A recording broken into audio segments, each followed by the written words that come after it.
Pemirsa, pemberian surat peringatan terhadap 3 ormas besar di Bali oleh Gubernur Bali Wayan Koster diharapkan bisa dijadikan momentum mulat sarire oleh ormas. Surat peringatan bermakna ormas di Bali masih diberi kesempatan untuk memperbaiki diri dan memperjelas kiprahnya di masyarakat. Dengan demikian, kesan preman, arogan, dan brutal tidak lagi melekat pada ormas ke depannya.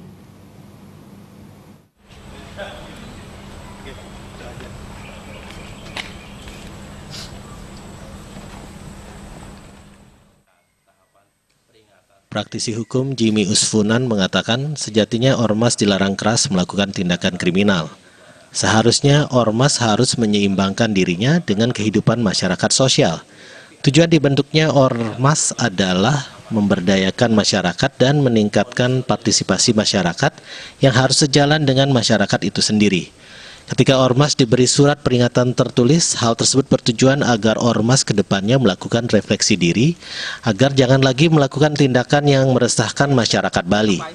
Perlu diketahui dalam undang-undang, ormas bisa saja dibubarkan, namun sebelumnya harus melalui berbagai tahapan, yaitu pertama, tahapan peringatan tertulis, kedua, tahapan penghentian tindakan sementara, ketiga, tahapan dicabutnya surat pendaftaran, hingga tahapan keempat, yaitu tahapan pembubaran. Surat peringatan tertulis merupakan bentuk pengawasan yang dilakukan pemerintah daerah terhadap kegiatan ormas demi terciptanya keamanan dan ketertiban masyarakat. Setelah diberikan surat peringatan tertulis, diharapkan pemerintah daerah terus melakukan pengawasan berkelanjutan untuk melihat perubahan terhadap perilaku anggota ormas tersebut. Meningkatkan kualitas kegiatan ormas ke depannya, kegiatan-kegiatan sosial seperti bedah rumah dan gotong royong membersihkan lingkungan harus lebih ditonjolkan sehingga keberadaan ormas membuat nyaman masyarakat Bali.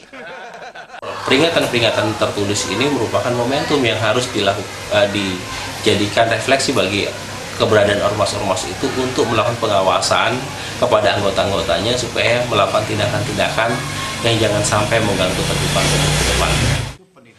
Sementara akademisi Made Suwarto menyarankan adanya peningkatan kualitas anggota ormas.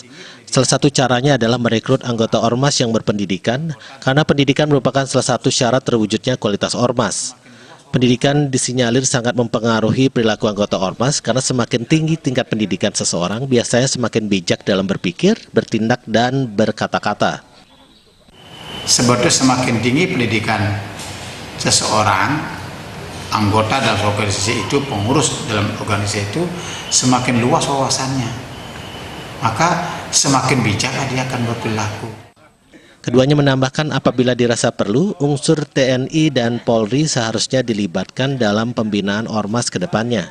Harapannya ormas yang tentunya lebih taat hukum serta memaksimalkan fungsinya dalam berbagai kegiatan sosial di masyarakat, mengingat ormas merupakan bagian dari masyarakat. Gung Krisna, Bali TV.